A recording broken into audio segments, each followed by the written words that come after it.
How to fix missing features on TikTok. Hey everyone, welcome back to the channel. In this video we are going to learn how we can fix missing features on TikTok, so make sure to watch the video till the very end. If you want to fix missing features on TikTok, all you have to do is go ahead and then first of all, let's say you have the TikTok application, you're not being able to find some of the features that are available in other devices. Now, what can you do if you want to fix it? Well, all it means is that you just have to go ahead and first of all, long press the TikTok app icon, tap the I option. If you're on iPhone, by the way, just uninstall and reinstall the app, but for Android users, once you do this, you can just come to the storage tab, clear cache, and also make sure to clear the data.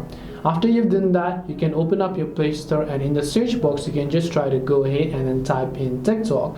Once you type in TikTok over here, you should be able to find the install button or the update button here. If it says update, it means that the TikTok app requires an update and you need to update it to the latest version.